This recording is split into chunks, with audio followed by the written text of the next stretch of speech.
Okay, so someone called Erkin emailed me and said would I show them how to do the main relay because their car's not starting. I've had to do it on both of these. So anyway, this one I'm still working on, so I might as well pull the one out of this. See, this car runs nice now, so I fixed the last issue, which was in one of the other videos. God, it's starting to get mouldy again. I've got a dehumidifier there to get rid of it, because these are prone to leaking from the boots, which keeps them too moist. So anyway, there's a mess in here at the moment. Right, so basically, it's on your car, it'll be in exactly the same spot on the other side if it's a left-hand drive. Pretty much about here. Oops, pretty much about here. Under the dash.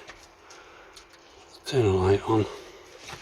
Now mine's already loose, because I was checking that as well. So here's mine. As you can see, it has a clip on the back that's really hard to get off. To get it off that metal clip is really hard. You have to kind of shove a screwdriver down from the top, because it's that way around in the car.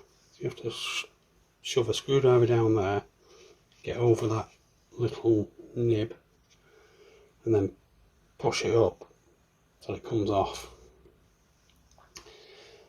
Also, to get this off, the clip that goes in here, really hard. So you have to press a little clip in there and then get a screwdriver in the edge, lever it up a bit from each side, and then you can finish pulling it out. You're not getting it out otherwise, really hard. Right, anyway, to get in this, see there's a little clip there and a little clip there. So push the clip and then pull this way. See? And look past that. And then do the same on the other side without letting it go back down on this side. You can probably actually, if you got a thin enough screwdriver, you can actually get down the back of it. But anyway, I think I've butchered this one about before. Yes. Right, so it originally has two black ones like this, and this is the one that tends to, it doesn't necessarily burn out, but I changed this one because I wanted to take the old one off and rip it apart, the individual relay, just to see what was going wrong. So I had to replace it with another one.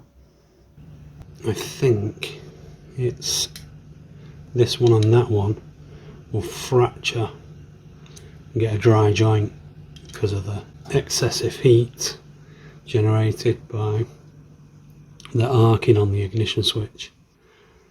So all you have to do is resolder these three, well, it's 5 contacts, resolder them on this relay. But while you're at it, you might as well scrape off a bit of the contact, put loads of extra solder on. That's what I've done. That way it will never overheat again. This way it's perfectly fine now. Car runs perfectly. But if you didn't want to do that, there is this. Oh, by the way, these cost about £100 from Honda if you want one, or you can go on eBay. Might take a couple of weeks to come, and buy this one, which works exactly the same, just as good. I don't think I've ever looked inside this one, so let's just have a quick look.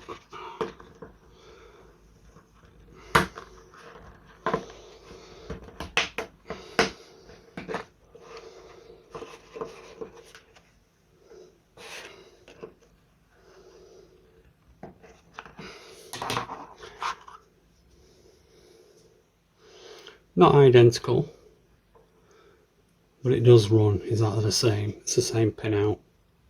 It's just a slightly different layout to save room. You can see there's two relays, same big resistor, and the same diodes probably. I can't see the diodes in there, but they're probably in the middle somewhere. Anyway, works perfect. So you can use that. Like I say, they're about 20 quid on eBay. I think that's with delivery. But I'm not sure where they come from. Well, they take a while to come anyway. So if you do want to find out whether it definitely is that is the reason your car isn't starting, you just take the original out, turn it over, look for dry joints, just resolder every single joint and test it. If it doesn't work then by the sounds of what you said in your email, Erkin, it'll be a start motor. Alright, cheers for watching, like and subscribe anyone.